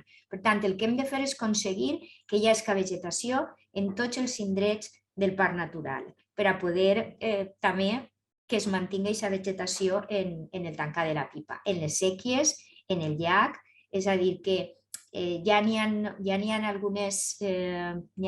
alguns indicis de vegetació al llac, a les séquies, sobretot d'espècies relacionades amb els ambients eutròfics, però per algun moment se comença i el que passa és que hem d'aconseguir també que la diversitat augmente de manera que es puguen desenvolupar més espècies d'aigües netes. Així tenim aquesta tendència que la clorofil·la del llac va disminuint, augmentant la transparència, però encara necessitem més. És simplement una crida a que encara necessitem millorar això per a que ja acabem, jo acabé la presentació, diguem-vos que el tancar de la Pipa ha sigut una font d'aprenentatges immensa des de diversos punts de vista, és a dir, des del punt de vista pròpiament investigador, des del punt de vista de gestió, des del punt de vista de formació, perquè ha sigut també un lloc d'estada de futurs biòlegs i ambientòlegs, tant nacionals com estrangers, és a dir, que té aquesta tasca també formadora, però a més d'especialistes, no només de la població en general, que també està molt bé, però jo vull destacar la tasca de formació que també ha desenvolupat a l'hora de formar biòlegs i ambientòlegs.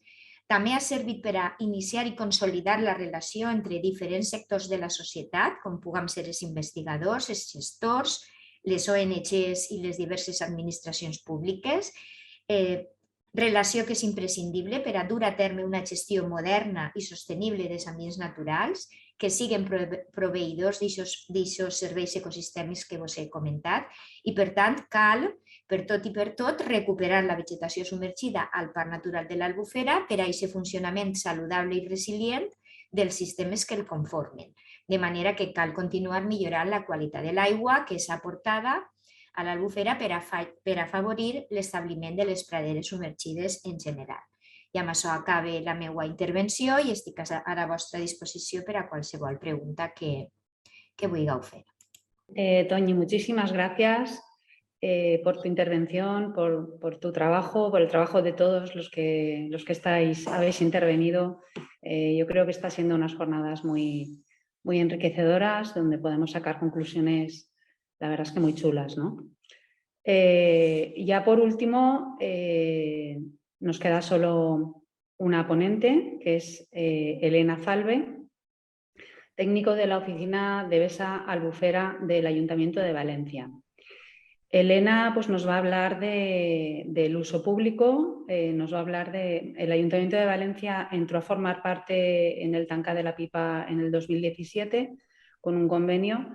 Y lo que se pretende con este convenio es dar paso a los ciudadanos, a abrir las puertas del Tancar de la Pipa a todos los ciudadanos interesados en participar, en visitar el Tancar.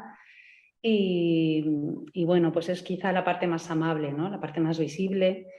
Y bueno, pues damos paso a Elena para que nos cuente desde 2017 pues, toda la experiencia que ha habido en cuestión del uso público y toda la sensibilización ambiental que se está llevando en este lugar. Vale, gracias Lourdes por la presentación. Hola a todos y gracias por la invitación a este webinar tan interesante. Y bien, como ha dicho Lourdes ya, cómo no apoyar este proyecto pues, tan interesante. Por todo lo expuesto, cómo no mostrarlo, ¿no? Y que es la parte, como ha comentado, la parte más amable o la parte más didáctica, más divulgativa. Y es que desde el Ayuntamiento de Valencia, pues en su interés de dar conocimiento y divulgación a su patrimonio natural y cultural, y en concreto a la Albufera de Valencia, estableció desde el 2017 este convenio de colaboración con las entidades de custodia del Tanca de la Pipa, y porque tenemos un fin común, y ese fin común es poner en valor el Tanca de la Pipa, mostrarlo y al resto de ciudadanos, y el que sea un espacio de uso público para su divulgación. ¿De acuerdo? A ver, voy a compartir la presentación un momentito. Vale, comentaros. Bueno, dentro de estas actividades, resumir, ¿por qué el apoyar este proyecto? Pues porque es un recurso de alto valor ecológico. El Tanca de la Pipa representa como un aula de naturaleza abierta, un espacio público abierto, y que a pequeña escala, en esas 40 hectáreas, tenemos representados muchos de los hábitats acuáticos y tipos de ambiente de humedal. Por eso es importante el transmitir, o es importante para realizar actividades y visitas, para que el ciudadano coja una visión de conjunto de que en esa pequeña parcela, extrapolable a toda la albufera, se ofrece altas posibilidades educativas y divulgativas. Es como un lugar demostrativo donde mostrar todo el proyecto de restauración y actividades para dar a conocer el patrimonio natural y cultural, no solo el Tanca de la Pipa, sino extensible a toda la albufera. Bien, entonces, entre las actividades que realizamos, diríamos que unas tienen carácter de sensibilización ambiental, en la que el fin es dar a conocer ese patrimonio natural, porque cuando se conoce, se aprecia algo, se protege y se crea conciencia ciudadana, conciencia social de toda la problemática ambiental actual en la albufera, ¿no? Planteándolo cómo se puede retornar esa albufera de los años 60. Bueno, pues vemos que el Tanca de la Pipa ofrece un modelo de gestión sostenible, un banco de ideas extrapolables al resto de la albufera, ojalá. Y en esas actividades conjuntas que impulsamos desde el Tanca de la Pipa con apoyo del Ayuntamiento de Valencia, en esas actividades lo que nos interesa, aparte de sensibilizar, también es pasar a la acción. Otras actividades que tienen carácter más de voluntariado, y en ese carácter de voluntariado lo que se pretende es que el ciudadano, la sociedad, se ponga en acción. La lectura ha de ser que toda acción suma, por pequeña que sea, y se sienta partícipe e implicado en las tareas de restauración ambiental y en las tareas de conservación de un entorno natural. Si atendemos no solo al carácter, y atenderemos también al recurso o temáticas que versan en estas actividades, podemos distinguir aquellas actividades que permiten poner en valor artes tradicionales, como la pesca tradicional, la gastronomía tradicional, el ofici de calafaters, el poner en valor todo un territorio, un contexto territorial, como son pues el ciclo del arroz, teniendo cerca pues, toda la marjal, etcétera. Si atendemos a esa restauración ambiental, o Punto Caliente de Biodiversidad es un sitio estupendo para la observación de esa biodiversidad y aprecio.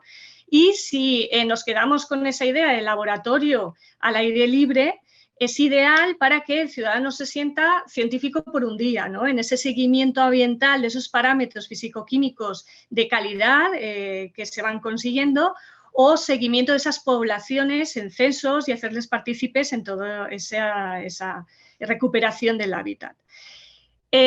Claro, os iba a poner las imágenes de todas esas actividades, pero bueno, que os resumo, con celebraciones de los días mundiales. Hoy es uno de ellos, pero hemos hecho pues días mundiales de los humedales, con plantaciones de lirio amarillo o de NEA, plantaciones diversas en lo que es ya en el humedal, retirada de plantas alóctonas con carácter invasor, como por ejemplo el Calprobrotus, porque hemos de decir que no solamente se restringen esas actividades en lo que es el Tanca de la Pipa, sino que se hace extrapolable al resto de la albufera en esa colaboración.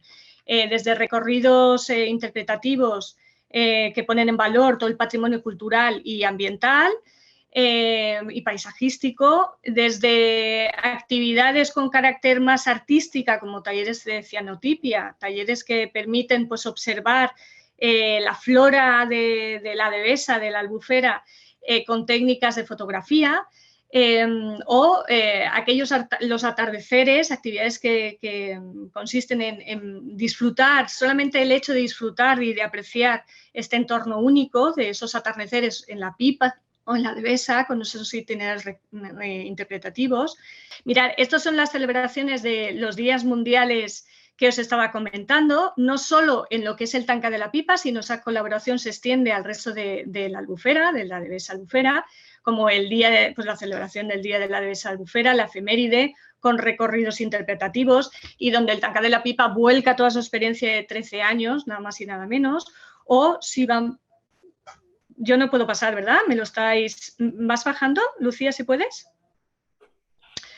Desde una jornada de limpieza de playas en el Día Mundial de la Limpieza de Playas, donde todas estas actividades o celebraciones de días mundiales tienen gran éxito, como veis, de todas las edades. Es muy satisfactorio ver desde bien pequeñitos cómo participan y se implican en estas jornadas, ¿no?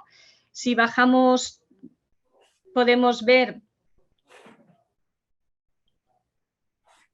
Bien, todas las actividades más específicas, ya no son celebraciones de días mundiales, sino actividades que se centran en una temática. El viernes de pajareo, pues la observación de aves acuáticas, en este caso de la Pipa. Ahí tenéis los pequeñajos pues, en el observatorio. Si bajamos tenemos también los atardeceres que os estaba comentando, no solo en la Pipa, en la Devesa, que se centran cada vez en una temática, pues en esa ocasión en el fangueo, y podemos observar y dar charlas acerca de lo que es dentro del ciclo del arroz del contenido del fangueo, apreciando también ese atardecer. Si bajamos podéis observar actividades, os he puesto baja, Lucía. Mira, testing de biodiversidad, estas se centrarían más en esa actividad centrada en hacer sentir al ciudadano como un investigador por un día, ¿no? Y hacer partícipe de ese seguimiento ambiental en esa biodiversidad y recuperación de hábitats. Si bajamos más, tenemos también, os había puesto a modo de ejemplo jornadas de anillamiento, tanto en familia como a lo mejor con carácter más científico. Perdonad porque hoy se da todo. De acuerdo. También actividades, ¿bajamos? Sí, así voy comentando y así no me extiendo, porque entre unas cosas y otras. Sábados biodiversos, también haciendo partícipe a la sociedad en esa recuperación, pues con la construcción de un hotel de insectos, o la recuperación de hábitats para aves de interés. Más abajo os menciono estas actividades que versan más sobre artes tradicionales o sobre las artes como el dibujo de la ilustración de la naturaleza, o música en los atardeceres de la Pipa, ¿vale? O ese taller de cianotipia. Es decir, os he hecho un recopilatorio de las muchas y muchas actividades que están. Si nos centramos en voluntariado, vale, que en esa ocasión, cuando habéis puesto la presentación, estaba comentándoos, los voluntarios estrella, el que se realiza de protección de hábitats de interés para las aves, no solo para las aves, pero cogemos una ave, paraguas, como es el chorlitejo patinegro, vulnerable, y con ello protegemos hábitats de interés, como es el estañ de Pujol, por su interés en nidificación de avifauna de interés, como el chorlitejo patinegro, el charrancito común, etc. Y si bajamos, podéis ver la participación de mucho voluntariado, el acto de agradecimiento, y también a raíz del éxito de este voluntariado y la implicación de toda la ciudadanía, en la Marchal de Rafael Vistabella, que no es tan conocida, se puso en marcha este voluntariado de protección de avifauna de interés. Otros voluntariados, por ejemplo, que ha comentado ya Lucía, en esa parte más participativa, el seguimiento de Galápago europeo, enmarcado en el proyecto EMIS, ¿vale? Bajamos, os he puesto también voluntariados y bajas. Tenemos de retirada de plantas alóctonas con carácter invasor, en especial en este caso de Carpelbertus, en la duna fósil Perellonet. Y ya en cuanto a la formación, como ejemplo tenemos cursos, uno de ellos es la formación que con la colaboración de la Universidad Popular de Valencia se realizó de la Albufera Valors Naturals, Paisatgístiques y Culturals, en donde a lo largo de varios meses se dan lugar sesiones que intenta recopilar o tener en cuenta ese ambiente y ese paisaje cambiante a lo largo de todo el ciclo del arroz.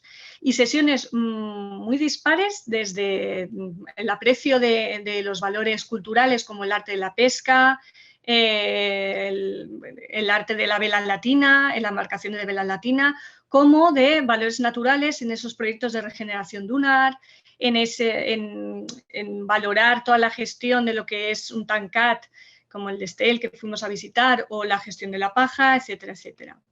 Si bajamos como formación también, como ejemplo, las jornadas de buenas prácticas dirigidas a barqueros, pescadores y agricultores, momento muy interesante de encuentro entre todas las entidades y entre todas las partes, charlas sobre flora y fauna, en este caso con la participación de Vida Silvestre, la Generalitat, pero no solamente direccional de unas entidades a otras, sino como momento de encuentro y escucha a todos los agricultores, pescadores y todas esas pues, inquietudes o dudas o momentos pues, muy interesantes. Y como formación, y ya para finalizar, formación de, claro, pensemos que estas zonas es una zona de gran presión turística. Ese turismo, bueno, para fomentar que sea ecoturismo y un turismo inclusivo, pues como ejemplo, pues todas las formaciones para intercambiar experiencias inspiradoras para este objetivo en común. Y si bajas un poquito, creo que ya está. Bueno, y una formación que os había comentado también, como no, formación por parte del TANCAT que llevamos a cabo año a año a los guardas forestales en actualización del conocimiento y en compartir pues, cualquier actualización y contenido de interés. Y eso es todo. Muchas gracias a todos. Muchas gracias, Elena.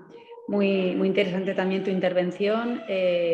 Yo con respecto a tema de uso público sí que quiero matizar que esto que has comentado es desde el año 2017, momento en el que el Ayuntamiento de Valencia entró a formar parte con el convenio en el Tancad de la Pipa, pero llevamos haciendo uso público, por supuesto, desde 2009, desde que se abrió el Tancad de la Pipa, por donde podemos decir ya una cifra de 55.000, 60.000 personas han pasado por allí y, bueno, de alguna manera pues pensamos que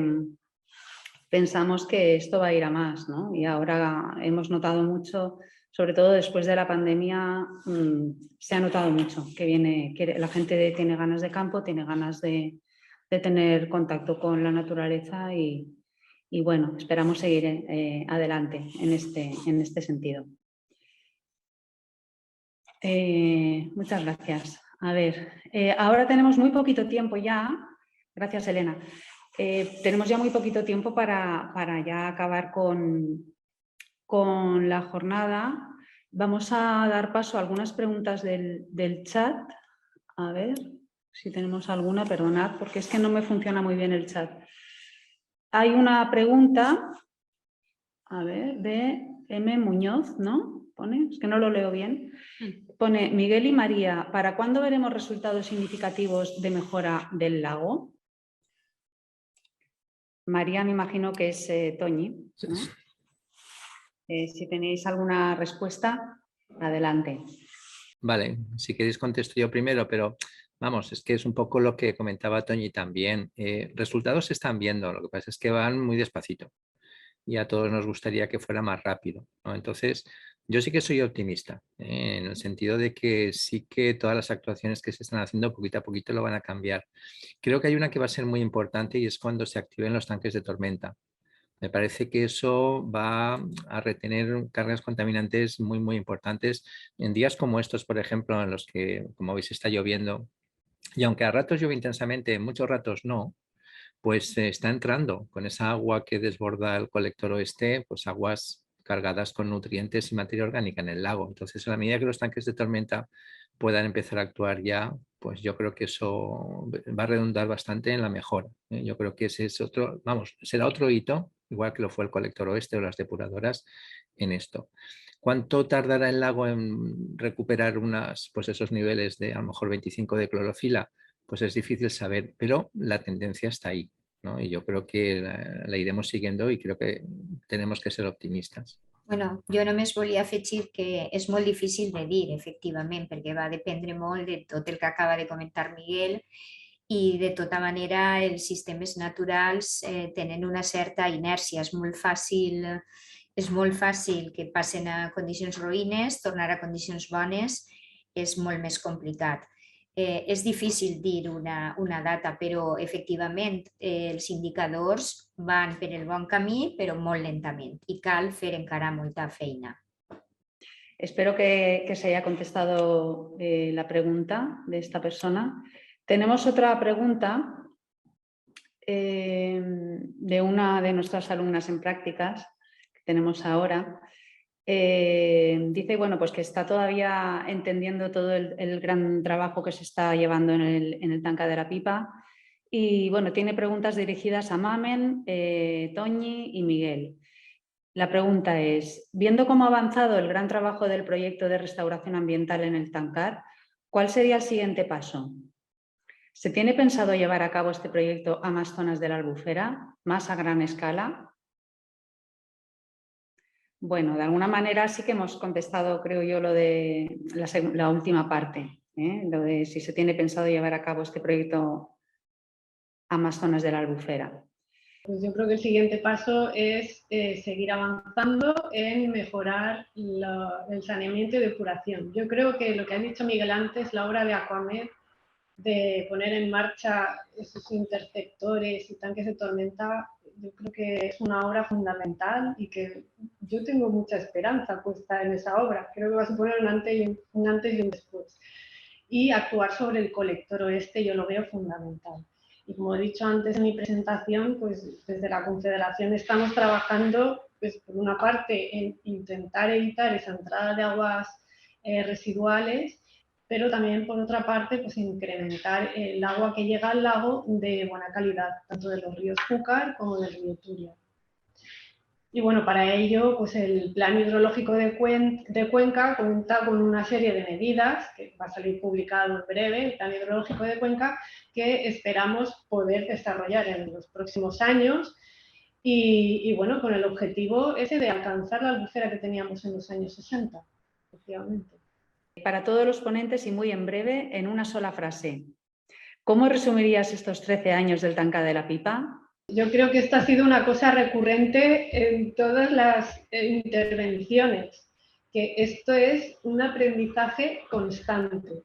Esto ha sido un reto desde el principio y un aprendizaje constante. No sé Muchas si alguien gracias. quiere añadir otra cosa. Así es. Y éxito. O sea, yo creo que una palabra muy importante también es éxito, porque se ha aprendido mucho, pero han sido muchos los logros y yo lo definiría como éxito. Bueno, yo, además de lo que han dicho ya Mamen y Toñi, que lo suscribo totalmente, una de las cosas que me vino a la mente cuando estábamos preparando también esta intervención es que todos los aprendizajes del Tanca de la Pipa, yo creo que también nos han arrojado optimismo de cara a las posibilidades reales de recuperar el estado ecológico de la Albufera. Además de todas las intervenciones que se están haciendo y que pensamos también que es el camino que nos dice Mamen, nosotras evidentemente desde el papel ecologista siempre vamos a pedir más. Y es nuestra obligación siempre pedir más y medidas mucho más ambiciosas. Y es una de las fortalezas también que tiene este proyecto, el proyecto del Tanca de la Pipa, que sirve de ese espacio de reunión de diferentes sectores, desde diferentes posicionamientos, en el que los aprendizajes conjuntos también nos están ayudando mucho a lo que yo creo que hemos asistido en estos 13 años de gestión del Tanca de la Pipa, que es un cambio de paradigma, en muchos casos, de la gestión de los espacios naturales, de la gestión hídrica también, y para mí, pues, el 13 era solo una frase y muy breve, ¿no? Perdón. Me estoy pasando un poco, pero bueno, a modo de conclusión también de mi intervención. O sea, el hecho de que ahora estemos hablando, como estaba hablando Miguel Martín, de soluciones basadas en la naturaleza, aplicar en entornos urbanos, que estemos hablando de esa concepción más global de toda la gestión de este espacio y de la gestión hídrica aplicada también a la conservación, a la recuperación de los servicios ecosistémicos. Yo creo que todo esto ha sido un cambio en el que estamos todavía, de otra mirada al territorio, otra mirada a la gestión hídrica, y yo pienso que el Tancad de la Pipa ha puesto ahí también su granito de arena, ¿no? A nivel de gobernanza y de mirar los espacios de otra manera. Voy a contestar también, ya que estoy aquí, una de las preguntas que se han hecho en el chat en relación a toda la albufera, el arroz ecológico, que es una de las, desde nuestro punto de vista, desde Acció Ecologista Agro, estar en un espacio como la albufera en el que un porcentaje tan elevado es de terreno agrícola y que se reciben un gran volumen de agua que procede de escorrentías agrarias, es fundamental el cambio de tipo de cultivo. O sea, la introducción de buenas prácticas agrícolas es fundamental para la mejora del agua de la albufera, y en concreto la introducción de la agricultura ecológica en toda la cuenca y especialmente en el arrozal. Pensamos que es una de las medidas que se deberían de implementar con el acompañamiento de la administración. Hasta hace muy poco no había nada de arroz ecológico en la albufera. Desde hace unos años se han empezado algunas iniciativas que eran muy pequeñas, de pruebas, pero que ahora mismo sí que podemos anunciar que sí que se está produciendo arroz ecológico en una pequeña superficie, pero a todas las personas que queráis consumir arroz ecológico de la albufera lo podéis hacer, que también es la manera en la que podemos apoyar que estas iniciativas sigan creciendo. Consumo de proximidad y apoyando esta producción, ¿no?, más respetuosa. Entonces, en algunos establecimientos de la ciudad, como el supermercado Som Alimentació, podéis conseguir arroz ecológico de la marca Riuet. Bueno, me quedo aquí ya. Me quedo aquí ya yo ya de ponente, ya que de moderadora. ¿Alguien quiere añadir algo a la frase de conclusión? Si me permites, sí, Lucía, con respecto a lo que comentabais sobre cuál ha sido, ¿no?, en una frase el Tancad, ¿no? Evidentemente un éxito, pero fijaos que también en estos momentos, desde hace pocos años, desde la Comisión, desde Europa, ¿no?, pues nos están diciendo mucho sobre fomento de la biodiversidad, ¿no?, lo que decías tú antes también de soluciones basadas en la naturaleza. Y fijaos que en ese sentido el Tancad fue un avanzado a todo esto. O sea, que ya hace 13 años se planteara este espacio como un espacio, como una solución basada en la naturaleza para mejorar la calidad y la biodiversidad, es lo que justamente ahora se está reclamando desde Europa. Y por eso justamente ahora somos ejemplo para Europa. Y mucha gente nos está viendo. Antes lo comentábamos ayer, ¿no? Cuánta gente de muchísimos países ha pasado por el Tancad, y la verdad es que si hiciéramos una enumeración, pues yo os aseguro que más de 60-70 países diferentes, personas han pasado por allí, seguro. Y de Europa, pues yo os diría que casi todo. Entonces, en ese sentido, ha sido un éxito, y también ahora es un ejemplo de cómo hay que hacer, ¿no?, tanto en cuanto a los resultados como en cuanto a la gestión, este tipo de infraestructuras verdes, ¿no?, que es al final lo que disponemos. Y la otra cuestión que había aparecido también con respecto a la salinización, claro, ese es un tema que nosotros no controlamos mucho. Sí que es verdad que medimos los cambios en la conductividad, en la salinidad que se están produciendo en el propio Tancad. Y sí que es verdad que el Tancad, independientemente, y fijaos, no estamos hablando ahora del efecto del aumento del nivel del mar, ni de la intrusión marina, ni nada, ¿no? Pero sí que es verdad que una zona húmeda, las plantas, bueno, pues toman agua, evapotranspiran y por lo tanto concentran las sales. Ese es un hecho. Que en estos sistemas se produce de forma natural un incremento en la salinidad. Pero en el contexto global del ecosistema de la albufera, ese incremento de la salinidad no es perjudicial. Sí que lo será en un futuro, pues lo que vaya pasando, ¿no?, por efecto del cambio climático, en los incrementos de nivel del mar, que se puede traducir bien en mayores tormentas, ¿no?, pues como las que estamos teniendo estos días, o en la intrusión subterránea, marina, que pueda, bueno, pues salinizar, ¿no?, la albufera. Pero eso tendremos que ir haciendo un seguimiento. ¿En qué medida podrían a lo mejor un cinturón de Tancads en el lago mejorar esa intrusión, es decir, retener o evitar esa intrusión? Bueno, pues es algo que se podría estudiar. Habría que ver ese tema, cómo podría influir, ¿no? Nos quedan ahí retos importantes que abordar todavía. Bueno, pues si me permitís, yo tengo una pregunta y aparte voy a contestar a la de los 13 años. A nivel biodiversidad, la verdad es que Tancad de la Pipa ha sido un éxito porque, pues como he comentado, hemos conseguido doblar prácticamente el número de parejas del parque de algunas especies indicadoras, y eso también nos indica que el tanque de la pipa sí es un éxito, pero que el parque necesita más tancas de la pipa o de como se quieran llamar, porque si pensamos en esas más de 1000 parejas de fochao colorado que había en los años 60, pues todavía estamos un poquito lejos. Pero bueno, en nuestras pequeñas 40 hectáreas, todo un éxito. Y la otra pregunta que veo en el chat sobre especies de aves invasoras, que me preguntan si hay estrildas o tejedores, sí que los hemos encontrado. Tejedores hemos capturado en algunas ocasiones en redes de anillamiento, y esos se llevan siempre al centro de recuperación. Y estrildas se vienen observando, pero yo creo que son ejemplares en migración, porque en los últimos años todos los que hemos venido observando ha sido en septiembre, octubre. Entonces mi sensación es que son ejemplares en migración, que de alguna población cercana de otros puntos de la Albufera o de donde sea, que pasan por la pipa, porque el resto del año no los vemos. Si no hay más propuestas de intervenciones, tenemos también otra pregunta que habla del entorno del tanque de la pipa y sobre lo que no hemos hablado nada en las intervenciones. Nosotros muchas veces, bueno, cómo nos percibe el entorno, ¿no? Cómo hemos sido recibidos y cómo es nuestra relación con el entorno social. Muchas veces yo alguna vez me he referido al tanque de la pipa como que llegamos aterrizando en un platillo volante en medio del arrozal, y supuso una transformación bastante grande, evidentemente, del territorio, como ya habéis podido ver en la fase de obra y de transformación, pero también una transformación a nivel de, pues, sobre todo, el uso del territorio, nuevas personas, nuevos actores gestionando un espacio en el que antes no había un espacio natural gestionado.